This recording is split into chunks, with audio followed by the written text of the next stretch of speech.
Started. Hi, this is Ed Rising, and welcome back to Ed's Pop-O-Matic Podcast, a retro pop culture podcast where everything retro beats the new when you keep it in your heart. And today we have Luca Perasi as our special guest. Luca is an author of quite a few Beatles books and solo Beatles books, and we are going to be discussing his two recent books. George Harrison, which one I got first? George Harrison, Day Turned to Bright, which is very difficult for you to see with my background. There it is. Uh, and that's based on his 1979 album, George Harrison. And from Paul McCartney and Wings, the Back to the Egg, the story of Wings' last album. This came out the end of 2025, and the George Harrison just came out. Luca, welcome back to the show. How are you? Thank you, Ed, for this introduction, for your invitation. I'm very fine. I'm very happy to be again with you and discussing these two albums that are both from 1979. So we can do a bit of comparison, let me say, between the two and the background behind the albums and stuff. So we're gonna have a blast, I'm sure. Certainly, and as my audience may remember, Luca was on with me a few months ago when we discussed his book on Paul McCartney's Press to Play album, the the Unmistakable 80s Sound it was called, Yeah. and that was quite a bit of fun to do. So, 1979. 1979 was a great year for me because it was the year that I graduated high school. Oh yeah. And I have a lot of great memories of being with my friends and the George Harrison album and Wings Back to the Egg were both very prolific for me at that time. Um, when I would drive around with my friends and my friend Keith in particular had become a huge Beatles fan. I guess his whole life he's been a huge Beatles fan. But he would have these great mixtapes that he would make, and it would be Beatles, it would be solo Beatles, it would be bootleg stuff, and so he was very enthusiastic. He really got me back into being a Beatles fan. Um, through his influence. And the hmm George Harrison album in particular seems to be one of great emotion for the both of us because it just it just reflects that time period very well. hmm So let's talk about the George album first. Yeah. Um, Again, your book is called George Harrison, Day Turned to Bright, which is a great title.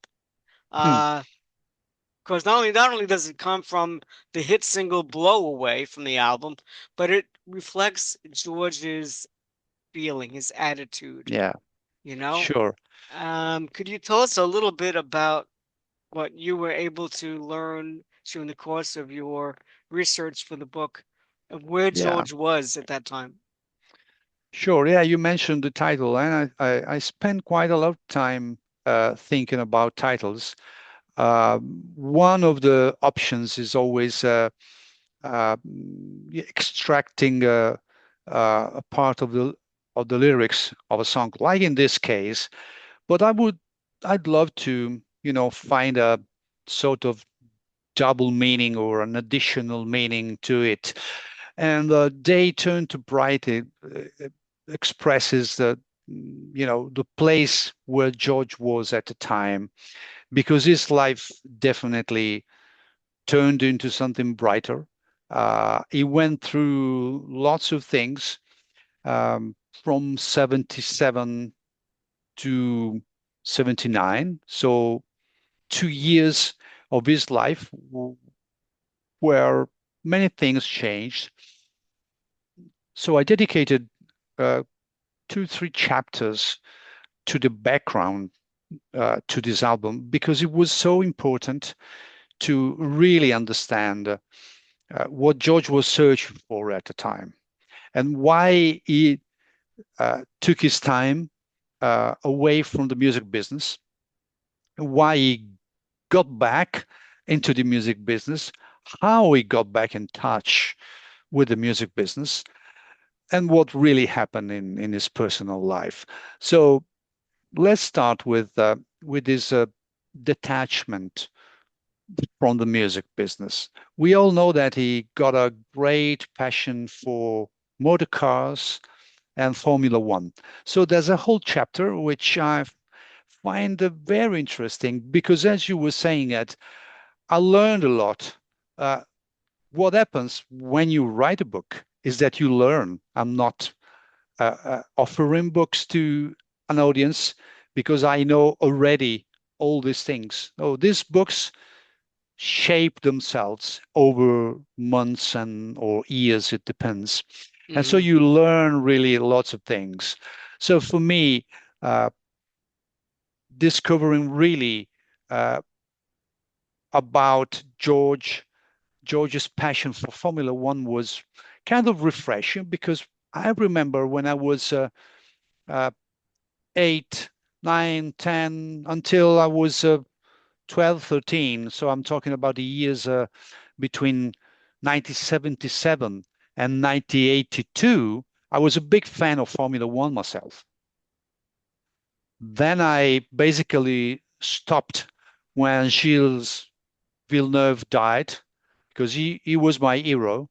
And so after that, I refused basically to go on with my passion and go back to football.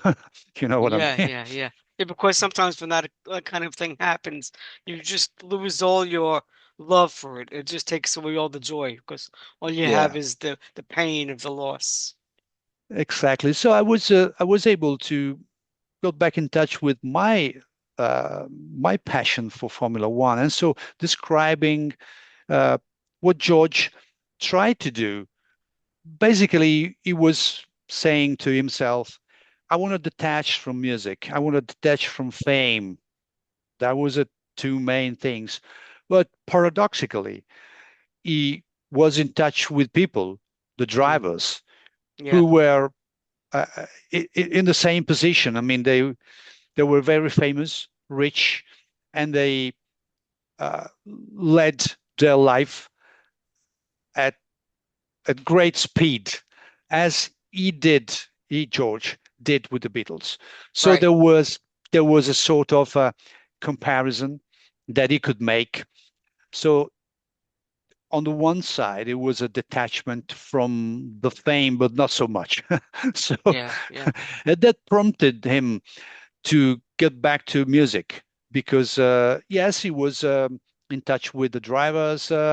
He spent times with them, but then they asked him about the songs, and so he could really understand better what his place really was in the world. And it So certainly influenced him in his writing yeah, because you definitely see it, particularly in the track Faster. That's from that album where he writes specifically about Formula One, but it's also about a lot of other things besides that. They use it as a metaphor. yeah. Yeah, faster is directly yeah, it's directly for the drivers of the Formula One circuit, but not only as you were saying. So it's about anyone who's dealing with fame and this kind of pressure. So the pressure was the side of it that George didn't like that much, but also the fact that they were asking him, "What are you doing, George, when you're not here with us?" Mm. And so he had to think, okay, I'm not really doing much. I'm not writing songs and stuff, so I better go back and writing writing something. And so again, he was able to go back in touch with his songwriting, and so step by step, uh, he enjoyed again being a musician because he knew he was recognized as a musician by the drivers. So that was one aspect very important that I have analyzed in a specific chapter. So his friendship with Jackie Stewart, um, and and I told a bit about when his passion before Formula One started, because that is important, because his passion went back to when he was 11. Like So yourself. it's, yeah, more or less. I think I started a little bit earlier, because I remember in 77 I was 8. So I would say my first Grand Prix Formula One on the TV. I started um, watching them around 9, when I was 9. But yeah, more or less it's the same. I think it's a very fascinating thing, Formula One, when you are just a boy, So I perfectly understood this kind of fascination. I don't know if you were or are a fan of Formula One, but definitely is something that is very easy to fall in love with. Yeah, I mean, I'm not necessarily a fan of Formula One or NASCAR or whatever. But I love sports. I love baseball in particular. So I Hmm. understand that connection. And you wrote about a great chapter on that, and a lot of things that were influencing George during that time period, especially in the fact that he'd rediscovered love. He'd fallen in love with Olivia Arias, who Yeah, eventually he married. He had a yeah, child with her, yeah. and hold on, let me just cancel this. Okay, sorry. And he had a child with her, and their son Danny. So there's a lot of great joy that he's had in his life that was probably inspiring him to write new music. Oh yeah, I would say without probably. There was 3 events in this order in during 1978 for George, and we must take them in account. The first was the loss of his father in May. Uh, then Danny was born in August, and then in September he married Olivia. So in a Right. matter of months, he had to go through these 3 events. First of which obviously was a painful event, and the other two projected George into the future. And the future was again connected to music, but this time joyful music. We have to admit that George Harrison is a joyful kind of album. I've always perceived this joy throughout the songs, and that's one of the reasons why I wanted to dedicate a whole book to this album. Uh, it was it's an album I've always loved, and to me is one of the best albums George ever made. Probably to some extent, it's also my favorite. That doesn't mean it's necessarily the best, although to me the quality of the songs is great. Yeah. And to me, again, it's the album I can listen to from start to end in one go, and I never get tired of it. And there's so many different things that are happening throughout the album. There is a consistent positive aspect to the whole album, but it's layered with a lot of beautiful, lovely guitar and vocals that particularly with the love songs like Your Love Is Forever and My Dark Sweet Lady that are Hmm. absolutely mean. You think about the Beatles and you think about the love songs. I think I always probably focus more on Paul or John's songs, but you know, George wrote incredible songs too. And as you get to something, which is probably the one of the most greatest known Beatles songs, right? Yeah. Most beautiful love songs ever written by anyone. And Hmm. then you could put on an album like this together, and it's got these two in particular, these gorgeous love songs. And George's voice, that's the thing about this album I love the most because Hmm. his voice comes through.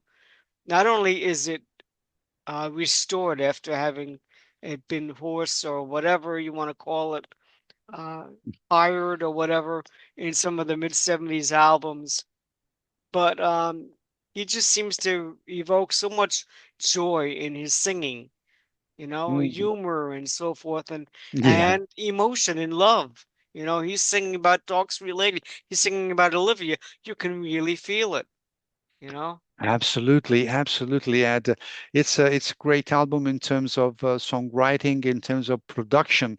And let me mention that another reason why I decided to dedicate a whole book to this album is the fact that I was able to interview co-producer Ross Titelman last Yes. summer. So that was a great conversation. We spent nearly 2 hours together uh, talking about the album. And being Russ such an important producer and a key figure for the album, I thought, well, this is really worth doing. So, I mean, going through the anecdotes and remembering uh, what he thought about the songs at the time when he first heard them. Yeah, that was really, really great also for him, and he accepted with enthusiasm to be part of this project. So yeah, definitely great moment and great honor for me to have Russ on board.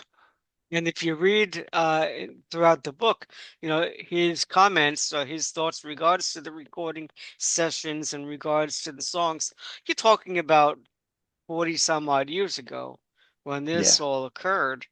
And yet there is so many wonderful details that he shares. And it's great to be able to have had that memory, even though he's well-renowned music producer. I guess working with George Harrison must have been such a unique experience for him that Oh yeah. that must have it stayed with him. So I'm very glad that he was able to share some of of that with you. And that must have been quite a trip for him going down memory lane through uh, Yeah, these yeah, yeah, songs. yeah. Yeah, absolutely. I think he had a clear memory, so I think it's a vivid memory of the events. So obviously you cannot go into details of the takes or whatever. But he remembered very clearly when George sent him the demo cassette. He remembered which songs were on the Hmm. cassette. He remembered very well about asking him, "Oh, we need a love song here." That that prompted George to write "Dark Sweet Lady." And he remembered very well being Your Love Is Forever being only an instrumental track and asking George, can you write a lyric for this? And so he was very enamored with Your Love Is Forever. So all these kind of things, all this joy that he expressed to me during our conversation, it shows throughout the pages of the book. So it adds joy to joy. So there's a joyful music and the joyful recollection of Rice Titleman in the book. Yes, I'm very thankful that Ross gave you that time to be able to share all this with us. So, yeah, so if you go out and get the book, you're gonna have some wonderful stories to read about in the creation of the album. Now, the song You'll Love Is Forever happens to be one of my very favorite of all of George's songs. Hmm. I fell in love with it the first time I heard it. It's gorgeous in its piano and its guitar and in the lyric. And you understand, knowing George's inspiration, that he's always writing about God. He's always Mm, writing about, and for each individual person, whoever that might be for you, whether it's Jesus Christ or it's Hare Krishna or whatever, the whole yeah, thing, it doesn't really matter. It's still your love song to God. And yet you yeah. could apply that to love of man, love of a woman, love of whomever, a child or whatever. Yeah, It's absolutely a wonderful thing to be able to write about love. Um, yeah, and it's George a does it so well. universal concept, and is expressed in a marvelous way in this song. Yeah, you're right. Could be God, could be a woman, could be a man, could be whoever you want, and it shows again, uh, the place where George was at the time, because uh, I have also dedicated a short chapter to gardening, which to me is another side of him that is very fascinating, because it shows to us that he was such in harmony with everything, with nature, with God, with his life, and so it's a part of his personality that we cannot overlook. So that was very important also to highlight his passion for gardening. For if you got a great background today Yeah. yet, so it's another form of art, gardening, Yeah, it is. and so if you translate this into the another form of art, which is music and Hmm. crafting his songs, we can really uh, capture the essence of George Harrison. And the And you fact think that about, this album is a self-titled album, that means yeah. something. As I told in the introduction, if we look close into the self-titled albums of the ex-Beatles, McCartney especially, or McCartney 2 to some extent, also McCartney 3, John Hmm. Lennon, Plastic Ono Let's Band, go to Ringo, band. uh, all this self-titled album has got a special meaning, Yeah. and George Harrison definitely has got a special meaning.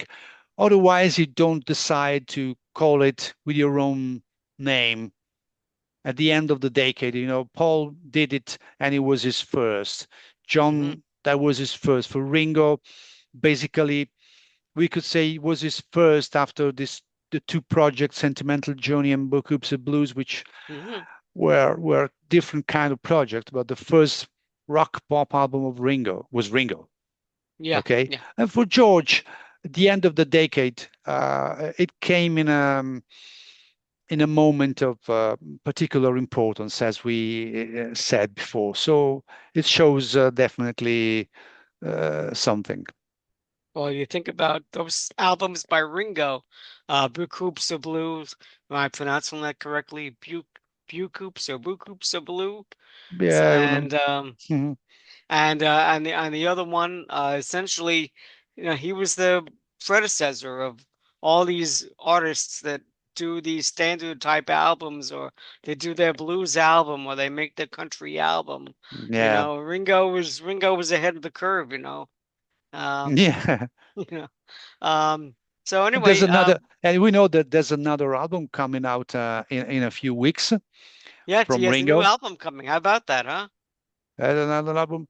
I cannot disclose anything. I've just heard the album for Oh, a great. review I'm gonna do for an Italian magazine. So I cannot say no more.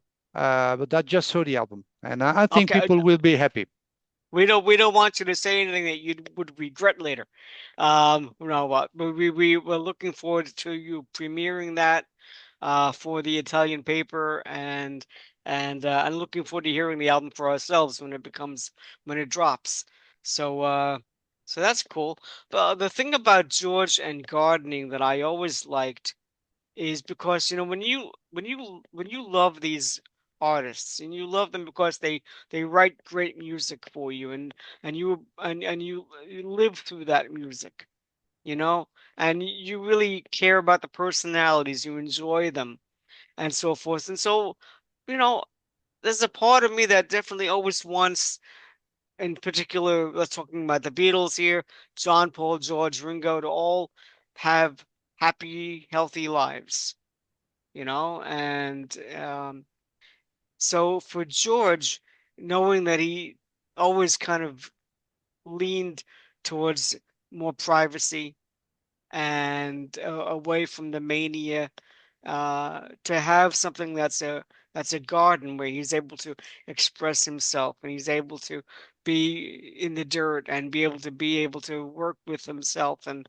learn something that's completely different and be Yeah. creative. I'm not sure if the pictures behind me are things that he actually created or not, but it is supposed to be from Friar Park. Hmm. But it is pretty amazing to be able to have a great love affair of multiple types of art. Yeah. When you can write a song and you can work in the garden, it's pretty amazing. We have to really understand the importance of nature in our lives. I always remember I was close friends with ex-Abbey Road engineer Tony Clark, who passed away sadly a couple of years ago. So heavenly high from here to Tony. Hi, Tony.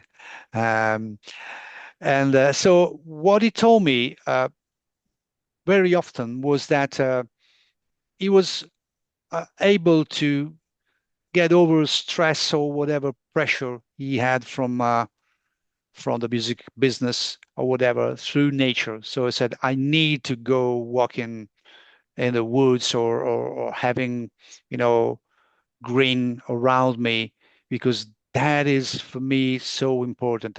So I understand that also for George, that was an important aspect. Yeah, Probably that helped also is a kind of a reconciliation with the Beatles past. So we have a couple of songs in the yes, we George do. Harrison album, which show that George, had a different uh, kind of attitude Yeah, I mean that's towards the very Beatles. refreshing because all of a sudden he digs out "Not Guilty." He Yeah, comes up with "Here Comes the Moon." I yeah, know some very interesting stories about those throughout your book, about how those songs were created. yeah. I mean, "Not Guilty" was an old song, and we know that the Beatles recorded a version for the White Album, but in the end, it didn't materialize. And my opinion, the definitive version of Not Guilty is the one on George Harrison. I Certainly. can I can't really stand after a while the Beatles version, sorry, but to me it's too heavy, and the melody is so good, and Mm. so probably the choice of having a jazzy kind of arrangement was the right one. Yeah, it lends itself to that, definitely. Very And cool. Here Comes the Moon. Well, that is another great song. I mean, George thought a bit about calling the song "Here Comes the Moon" because he thought, well, they're gonna kill me Ah, if I'm gonna title the song "Here Comes the Moon" after "Here Comes the Sun." But then in the end, it works so well, yeah, and it yeah, was yeah. inspired by an experience he had in Hawaii and looking at the moon, and it was so great. I mean, Yeah, I would love to see a picture of that very moment. You know, yeah, can you imagine absolutely. it? Sure, sure. Amazing, right? That is good. I love the single "Blow Away." It's one of my favorite songs that George ever put out, and it was a huge hit. I mean, I don't, maybe it wasn't right up there with "My Sweet Lord" as far as Billboard chart is concerned, but it got a lot of radio airplay, and even in later years. Yeah, It's just one of those songs that makes you feel good to hear and makes you smile immediately. It's a great little song. I love this song. Yeah, it was a great hit in the US, not that much in the UK, but I remember also in Italy, not at the time, but as you said, in later years, if you just turn on the radio, occasionally Yeah, you can hear this song blow away. So it's so perfect for radio. right. And both Paul and George were going through changes with with their music companies, record companies.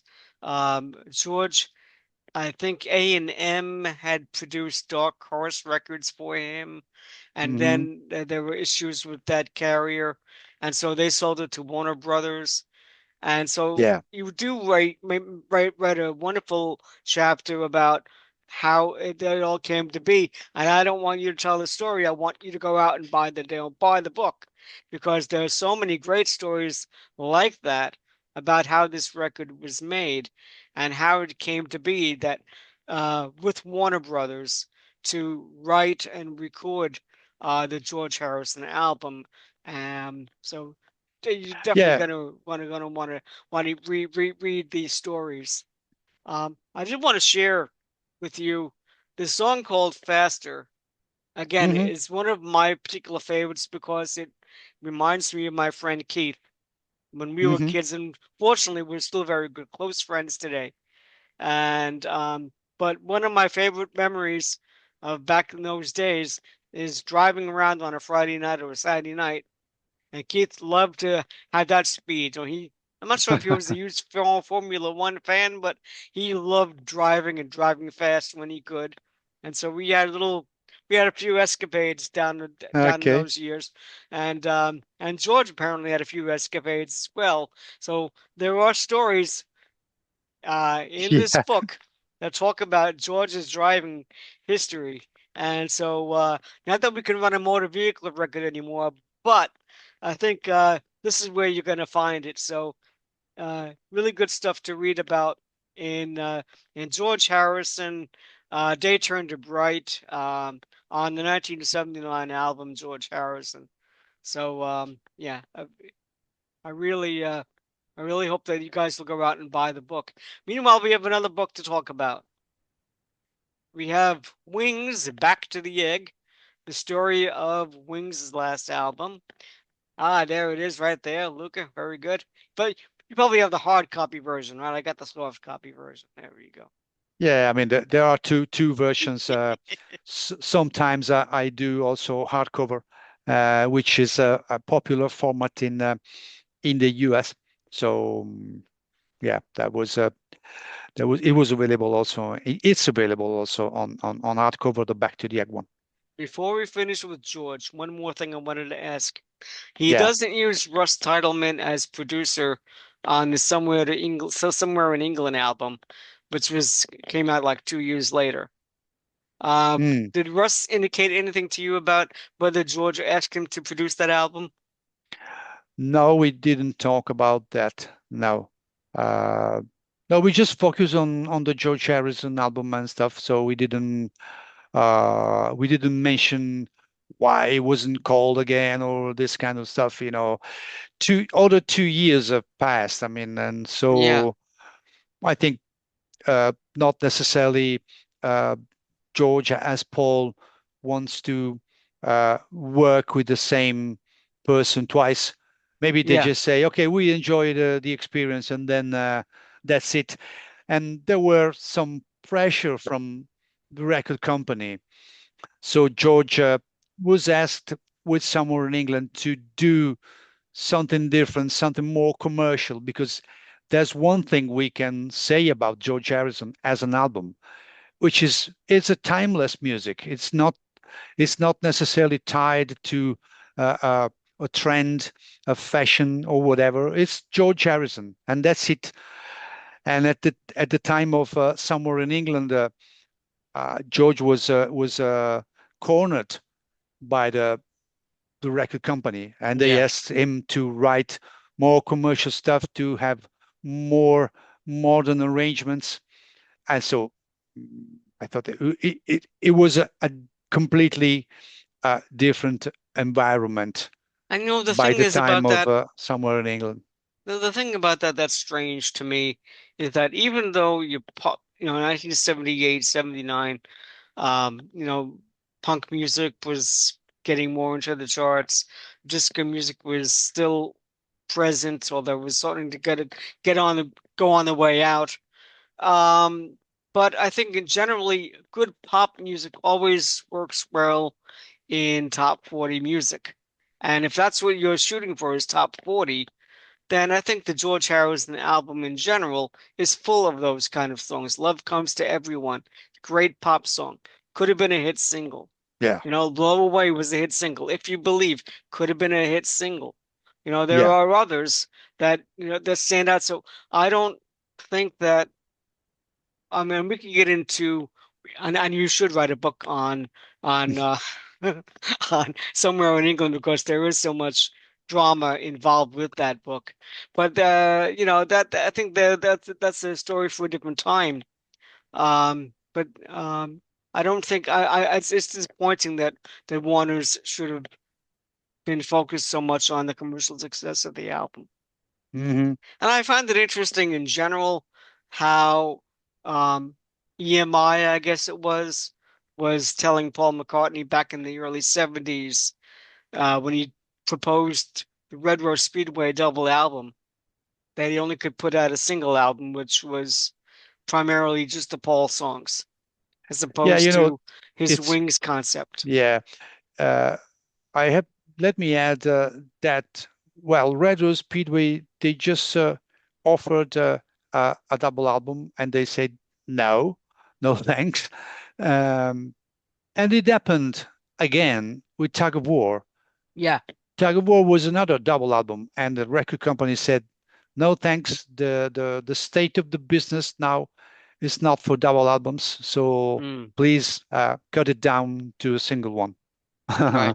Right. So Interesting. Interesting. All right, so let's move on to Back to the Egg. Back to the Egg. Um, the Story of the Last Wings album, also released in 1979, year that I yeah. graduated high school. And and here you have a situation with Wings that is very different from what George was experiencing because where George was finding so much happiness in his life, contentment, love in his life, finding more joy. I think there was probably a lot more stress for Paul because Mm, he and Linda were pregnant with a new child, yeah, James. yeah, They had come off the great tour with Wings Over America. They went into the studio almost immediately to make Wings London Town and then Mull of Kintyre. yeah. And then the two members walk out, Hmm. Again, and it yeah. is so frustrating. So frustrating. Yeah, the approach that Paul and George had to music at the time was very different, very different. So for Paul, doing music is part of his life. That doesn't mean that he doesn't relax, because he knows how to relax, and Hmm. he knows how it's time uh, for work, and how when it's time to stay with the family and stuff. So, but for Paul, music is very important. So he can't conceive his life as being without music. Yeah, Is part of his personality, is part of his inner self. So music play a fundamental role for Paul McCartney. So yeah, you summed up what happened at the time. So Wings Over America, then Linda pregnant with James, London Town, and Jimmy McCulloch went out. Then Joe English uh, also went out from Wings, and so the thing is, I have to rebuild again my band. So that was stressful, definitely.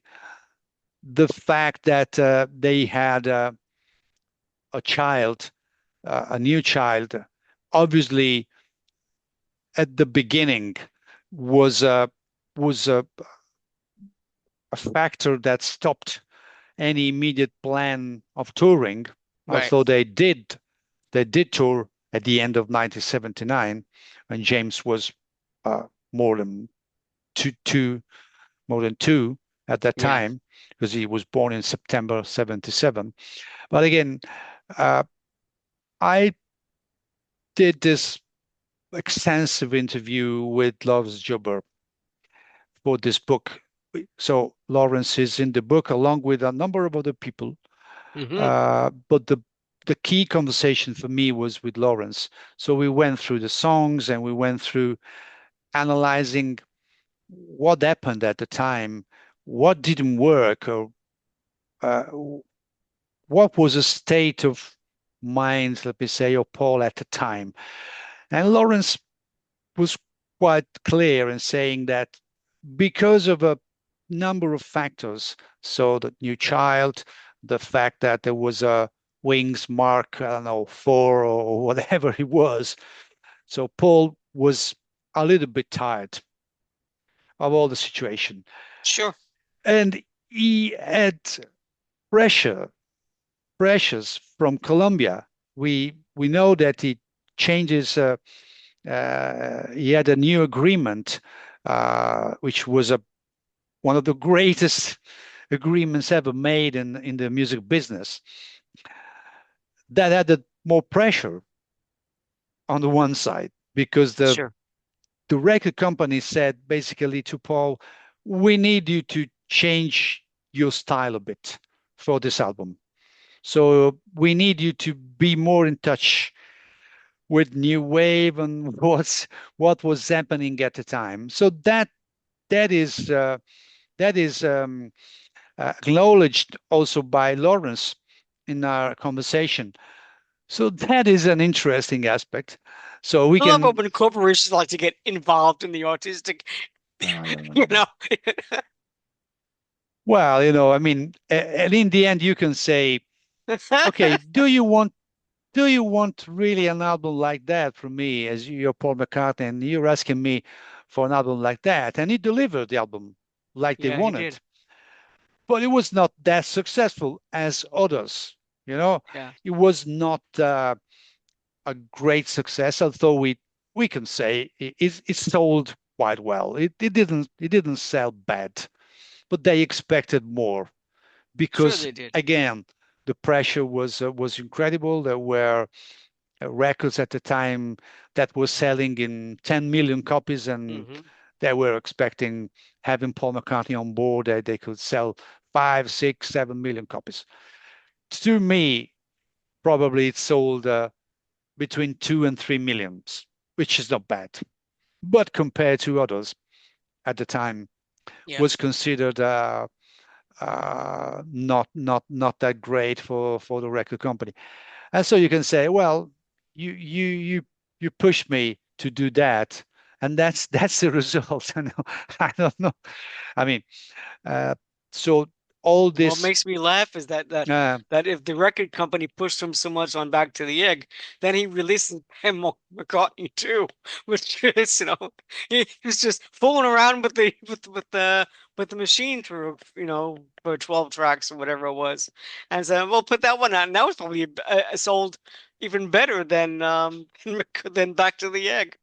yeah, yeah. I mean, it's a kind of corporation approach to this artistic side. So I don't think it's worth when you have Paul McCartney on board to tell him what to do.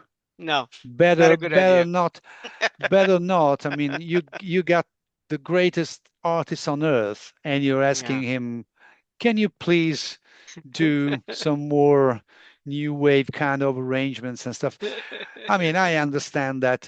Well, but variety has always been one of the key things in Paul's music. So you Yeah. don't have to ask for variety. And then if we look closer to Back to the Egg, I mean, there are rock songs, there's a touch of new wave, but again, there's lots of melodic Oh yeah. songs like, there's a R&B kind of stuff as Arrow Through Me, there's Baby's Request, there's acoustic songs as well, because you can't stay that far from this variety if you are Paul McCartney. So it's it, it's not worth asking Paul for just one thing when Yeah. he can deliver many things at the same time. Right. And everyone benefits from having this variety, including the audience, obviously. And that's what Paul McCartney is. I mean, look at both of any of Paul's albums, and you find so much variety of different genres that he likes to visit and play with and enjoy. I think there's a few things that are interesting about the creation of the album, and it's an interesting aspect of Paul McCartney as a person, perhaps, or as an artist, that he made the decision that he wanted to record part of the album anyway at I believe it's called Castle. Limp Well, Castle. yeah, I think they pronounce it like limb. Limp. Hmm. Okay, I gotcha. So it's the Castle in Kent, England, and it looks like a tremendous place, to be in. But again, it's one of those places where you have to put a makeshift recording studio into the castle. So it's, it's the atmosphere that you're recording in, but it's not uh it's not built to be a recording studio. And No. from what I read about you in your book, and again, I'm not giving away anything. I'm telling you to go out and buy the book. All right. Buy the book, Back to the last album of Wings, because there's some really great stories, and not only great stories, but really intricate photos, which show Oh you yeah, the designs of the recording studios, particularly in both books, one in Friar Park where George made yeah, his album, yeah, yeah. and Sure. what he was doing in both Lim Castle and in his replica of Abbey Road Yeah. Studios that he had in his office, that he makes these decisions without really thinking about how it's going to end up, No. like with Yeah. going to Lagos or Yeah. recording on a boat. Yeah. But the main thing is that the feel is more important than the technical stuff, and to some extent, I agree with this because when you are recording music in a nice environment, then it has effect on your music. So basically, I've done hundreds of interviews with engineers, producers, and stuff. And the the one thing that they always say, everyone say, it doesn't matter what guitar you're using. It doesn't really matter what microphone you're using. And I got an interview with a with with an engineer producer the other week. I don't disclose who he is, but he's also worked with Ringo, and he told me uh, that Ringo didn't particularly care for which kind of microphone it was provided for recording his vocals. Hmm. And he asked, well, why is not interested in the microphone? Well, because it's not important. I mean, for him was important the feel that you bring when you are singing, and who cares about the technical stuff. So that's another fascinating aspect of the Beatles music. Yeah, Obviously, when you look at, you mentioned prior Park things, and there's a chapter which is dedicated to Friar Park because I think it's an interesting technical aspect, and I got to really to thank this website, this incredible website, which is called Solo Beatles Studios. So you check it out. Again, I've purchased 6 photos from Love's Jubber, so you can find nice color yeah, pictures in the back to the egg book. And so, I mean, they add some depth to the stories, and the nice looking, and well, going into an environment like a Lim Castle was kind of dangerous, or I mean, it was a challenge. yeah. Again, I don't want to disclose anything here, but definitely they got into trouble there. So you will discover why in the Yeah, book. yeah, Uh, they experimented a lot there. So the recordings they made at Lim Castle, are the most experimental you can find on Back to the Egg. Mm-hmm. So they found the perfect place for their experiments. So that's part of the fascination I have for Back to the Egg, and I think most listeners and fans and readers have. This is a very nice album, very Yeah. very diverse, and people love this album. And I must tell you, this book went out at the end of October, and it sold very well over this month. So Great. for me, I was really, um, I was really interested to see the results, and it's on. I think it sold basically as my band on the run book. So that shows definitely that people are interested in knowing something more about the lesser known albums and stuff of Paul McCartney and the ex Beatles. And there's been um, a greater appreciation for Back to the Egg in the last 20 years, maybe. Yeah. On this album, I think a lot of fans rate this much higher. I always have. Um, Similarly to Ram, Ram Mm. when it first came out, it was it was blasted, and now everybody says, "Oh, this is a tremendous work." And I like Ram. I don't love Ram, but I like Ram. Oh yeah. But I think Back to the Egg is a very strong record. I just would have liked to have seen track listing a little different.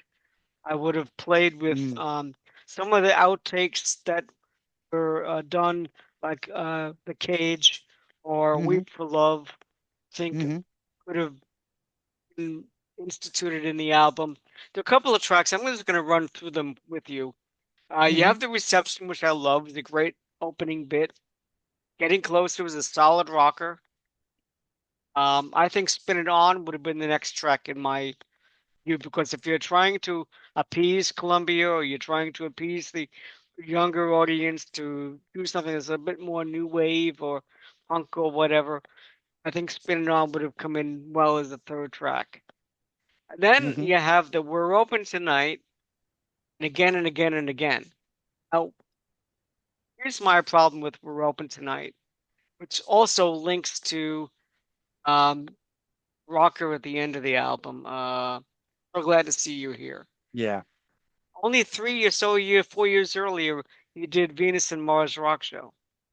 Yeah. So I would not have included a song that references like same Yeah. same element. I see what you're saying. I understand. We have to consider that they envision the album as a kind of a sort of concept album. But then, if you read what Paul has said about it, so go check it in the book about the concept. It's not very clear. Hmm. So, I mean, initially they wanted to call uh, the album "We're Open Tonight," so that was the opener of the album. So Hmm. it stayed in the end in a different spot, Yeah. and probably doesn't really work well because if you have an introduction like reception and you got into getting closer, so you're starting the album with these two rockers and very pounding. So you got guitars, you got a great bass and stuff, Yeah.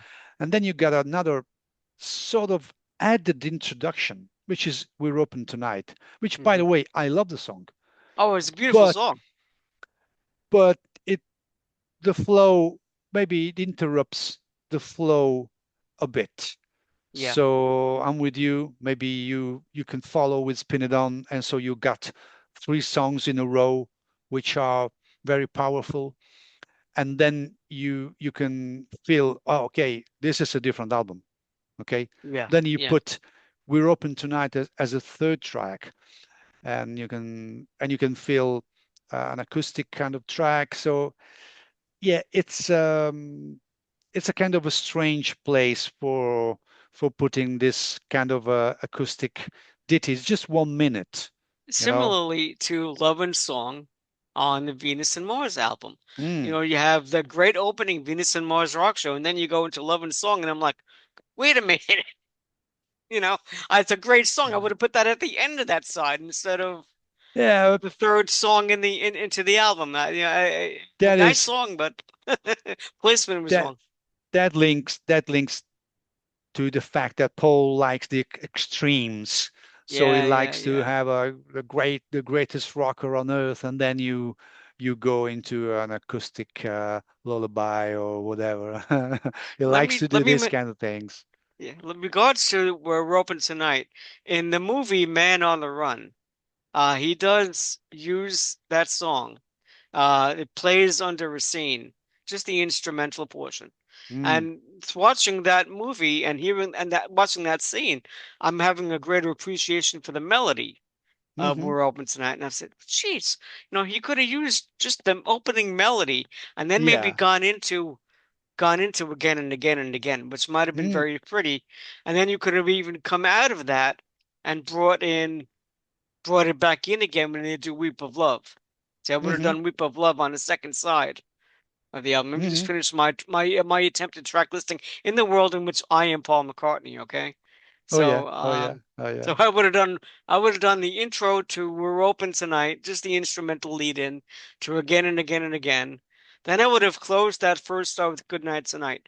And Paul apparently at that time felt singles should be separate from the albums, and meanwhile, Yeah.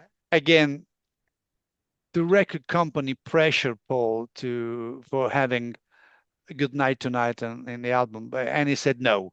So yeah, it's he just a should have. double. There's a double standard at times, you know. Yeah, Oh, you're able to say no, or then you're able to, but then on the other side you accept what they suggest. You know, it's a kind of difficult at yeah, times relationship between the artist and the record absolutely. company. And the But funny thing anyway, is today you have, I'm sorry, go ahead. I don't know. I have tried many times when I was younger to resequence back to the egg myself. So I've always thought both Good Night Tonight and Daytime Night and Suffering are perfect for the album. Sure, So absolutely. if you take out a couple of other tracks, Yeah, then anyone could have his least favorites. Then you got a very strong album. Not that absolutely. this not that it isn't, but you got a very I strong think it album. would have been Also in stronger. commercial, yeah, stronger Yeah. also in commercial terms, and that was one of the reasons why they struggled a bit to sell at the time because when people discovered that Good Night Tonight was not there, and I agree with Paul. I mean, you got a single out, and then you don't want you know, to have the same song and uh, having the people buying twice the same stuff. I understand it. But anyway, I mean, we're almost 50 years after now, so we can say lots of things. The funny thing is that nowadays you see a lot of record companies putting out all kinds of versions of an album. Whether it's a Yeah, vinyl version or a CD or whatever. And not only that, but you have colored vinyl. You have all kinds of different versions of it. A reimagined version of an album 6 months after it was released. So I mean, I think the whole idea that Paul had about not yeah, buying putting the same song on an album for a single that you just released, is yeah, kind of completely out the window. sure. So my side two, I would have opened up with Old Siam, sir. Gone Mm. into Arrow Through Me, and then I would have gone into The Cage, Hmm. Weep for Love, and then I would have gone into a little bit of that We're Open Tonight bit again, maybe, I don't know. Hmm. Winter Road, because then, and then Winter Rose Love Awake is a gorgeous piece. That's my one of my favorite things that he's ever done. Love Hmm. Awake itself could have been a single. I would have Oh yeah, re-edited that as a single and put that out. great Then song. Yeah. Then you have the broadcast. So glad to see you here, which is okay. It's a rocker, it's there. And you throw in Rockcaster at the end of that. Hmm. And at the end is so glad to see you here. You do have that Weep for Love, not Weep for Love, We're Open Tonight bit, which is very works very nicely. So you Hmm. do kind of want to keep that We're Open Tonight in the Yeah. album somewhere, but Yeah. Yeah. Yeah. Yeah. Yeah. Yeah. but that works out very nicely. And in fact, I would have had a little bit of fun with that. I would have thrown in and Venus and Mars are all right tonight somewhere in the as part of that, even if he yelled it out, just like the Beatles did with Yeah. Ringo. What was that song Ringo did in the Beatles? Tell me why. Tell me why. Tell me No. why I wouldn't told I real. They had a song called Tell Me Why, and then they did a Yeah. song about oh yeah, Ringo's song is What Goes On. What The goes on? Beatles. Yes, on, And on in the Rubber line, Soul. Yeah. the song he sings, "Tell me why," and John Lennon yells, "We already told you why." Yeah. Yeah. Yeah. Yeah. Yeah. So Great. they could Great have done stuff. something Yeah. like that with Yeah. Venus and Mars, but and I love Baby's Request. What a Oh gorgeous yeah. piece of music.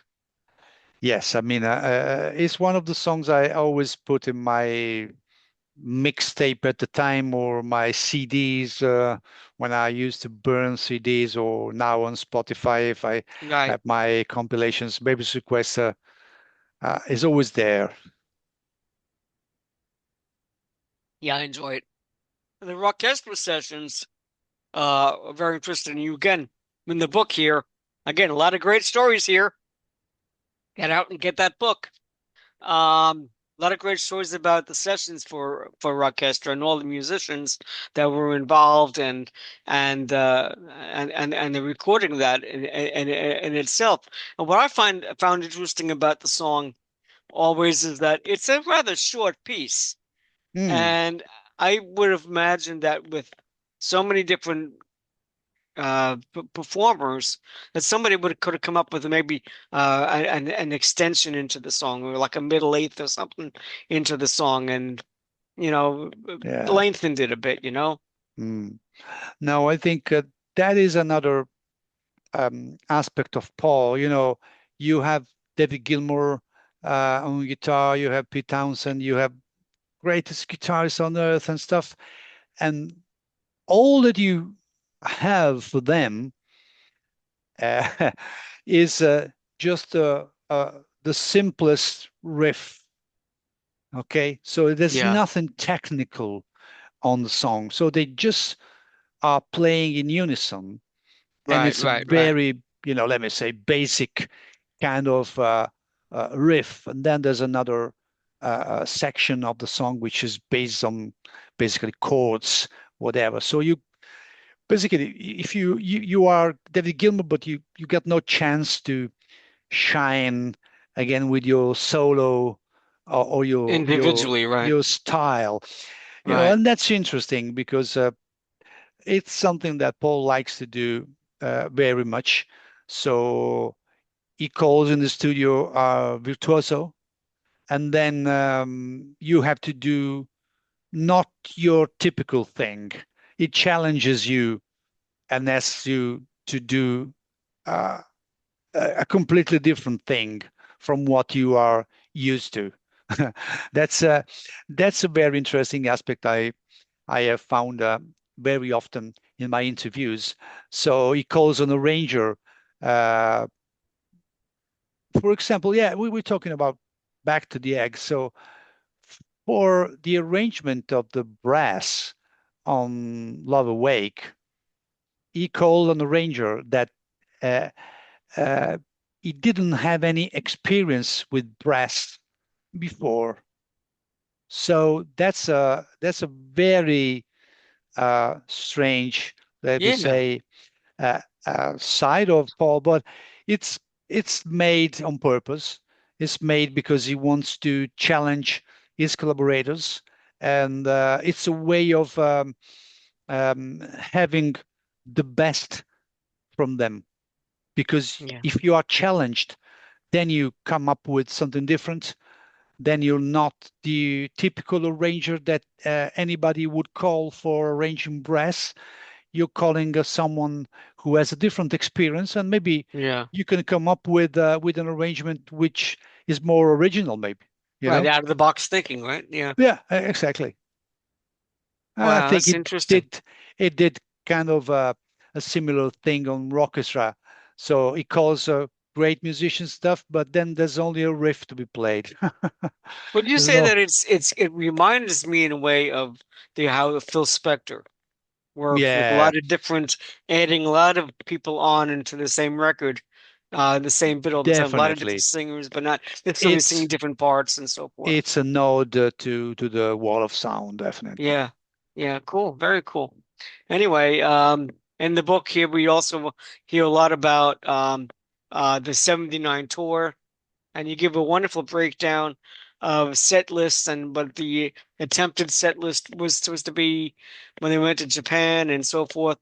It's very interesting that the tour, the Wings of the World of America tour, or Wings of the World tour, really, um, gave him that confidence that he could go out now, a couple of years later, actually open a show with a Beatles song, Mm, and it'd still be yeah. a Wings concert, Mm. and it's very interesting. It's interesting. It shows definitely a different kind of approach. And let me explain for anyone who's interested in checking out the book and buying. This book is called Back to the Egg, The Story of Wings Last Album. But in truth, it's a story of 2 years of Wings because it goes from 78 to 1980, to the first months of 1980, or Right. so until the Japan incident. So there's definitely room for talking about this tour and the challenges of this small tour that Wings did at the time, the issues that they faced, even in the UK tour, there were technical problems and stuff. That's interesting to check out. Uh, yeah, the set list they had in mind for even for Japan. Yeah, the choice of Gotcha Gets Into My Life as an opener um, could be a sign that Paul was thinking differently about Wings and about his future and Yeah. about his legacy. So, Wings Over America, Wings Over the World, there was mainly just a section where the acoustic section had got three songs, three Beatles songs out of five.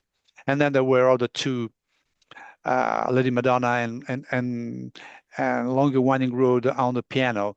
So it was a maybe more a specific moment, but the rest was really Wings. Here we are in 1979, and you open a concert with Gotcha Get Into My Life. Uh, Paul knew that things were changing for Yeah. people and for him and Yeah. for himself. So that was a nice choice, a great version. I've always loved the sound of Wings in the 1979 tour. I think I do. they deserve an official release of the whole Glasgow concert. I So do. far, Yes. they have released three, four songs from that concert. They Yep. released a couple. Uh, they released Hot as Sun on the archive collection of McCartney. They released Maybe I'm Amazed. Uh, Right. they released No Words. That was the only download thing when they reissued Band on the Run. Only download, but No Words was released officially. Yeah. So Yeah. there Yeah. are some And things here and there coming up with a coming huge up. hit record. Yeah, yeah. So I mean, this is just also my, you know, I wanted to dedicate this book to Wings, to this configuration of Wings, and we got to remember this configuration of Wings um, won a Grammy with the Rockestra theme, and they had a nomination for another Yeah. Grammy with Coming Up Live at Glasgow. Yeah. So when you think about Wings and this particular band, Yeah. keep in mind They won a Grammy and they had another Grammy nomination. So Yeah, hats well, off. they're very nice guys too, because Yeah. I met Lawrence Juber and Steve Holly at Fans for Beatles Fests, and both of Hmm. them very nice guys. Yeah. And I did have the pleasure of, uh, because we were in a cafeteria type of situation, actually having dinner with Yeah. Lawrence Oh Juber yeah. and his wife, and Uh-huh. it was very pleasant to sit and chat with them a little bit, and enjoy Yeah. being in their company. And Steve Holly was very nice when I met him and got Uh-huh. his autograph and so forth and chatted with him a little bit. So it's very nice to see them both Yeah. have share memories and of the recording of the album and of that time period, and that you've shared very well in this book. And with Russ Titleman and the George Harrison book and the people that were involved at the time. Um, did a great job with these books, Luca. I'm very, Thank you. very excited for you, and I'm very glad that you're showing some light on the George Harrison in particular, because we don't really read a lot about George's private life or a lot about what went on during Mm, those years. So it was very interesting to read about George, thank you. and I enjoyed doing that. And I'm looking forward to your future books. I understand you've got one coming out on Ringo. Um, okay, the next book I can tell you because it's revealed already, I think, um, in the first pages of the George book. Let me check because I'm not sure, but anyway, it's on our website. So the next book of this series will be on Wings London Town. Oh, So wow. that was yeah, that was planned at the end of the year along with Back to the Egg, but then it got complicated to do two at the same time, Yeah, and so I took more time, more research, and to fix some things here and there, and so it's another nice book. It will be out in April. Um, Wings London Town. I get to decide a definitive title, but anyway, it would be nice for people to also to have a deep dive on another great Wings album. certainly. Well, Luca, we really do appreciate these books for those of us that are Beatles aholics or solo Beatles aholics and just music fans. And so thank you very much for coming on our show today. Um, Thanks to you. and if there's something else you want to promote besides the upcoming book, So far, well, I got a book in Italian, so for the English version, you got to wait a bit. But essentially, it would be out later this month in Italian, and it's an essay this time. It's not an historical kind of thing. It's an essay, and it would be called, roughly translated, it's called Paul McCartney Building Music, a pop song as a form of art. yeah. Oh, And it's wow, an that's great. essay on its how he developed Paul developed his passion for music, the way he builds his songs, he crafts his songs, what music really means for him. So there's a lot of reflection in this kind of book, and not only facts and stuff or anecdote, which is the typical approach I have in this other book. So it's there's more reflection. I wanted to reflect on these facts and show people. Basically, the big question is how Paul McCartney writes his songs, and Yeah, that'd that's be really and interesting. that's the and that's the answer I would try to provide. And Cool. so it's a quick read. It will be All a right. quick read, Very something cool. very relaxing, but it makes you think about really pop music as an art, as painting is, as a sculpture is. So it's an art which is it's a very important art. It must be recognized more and more. So I wanted to reflect on this side. It will be out later this year, also in English. I would take my time to translate it and have it checked by my editor and stuff, it would be a little bit more complicated, but it would be nice to read, I think. Excellent. I'm looking forward to hearing it, to seeing that, and getting to the read that at some point. So this is Ed's Pop-O-Matic podcast, a retro pop culture podcast. You can find us on YouTube, and you can check us out on Spotify and iHeart and other places that stream podcasts. I want to thank my guest Luca Perasi, who's Thank a you. tremendous author, and all the fans out there, fans like I have fans, people that are readers, listeners, enjoying the show. And you can always find me on Facebook, and you can find me on YouTube. We have our own YouTube channel, Ed's Pop-O-Matic Podcast or Ed Rising. Hopefully, you'll find us and enjoy our shows. Thank you very much for your time. Have a wonderful day. Thank you. Thank you, Ed. Thank you, everyone. Bye.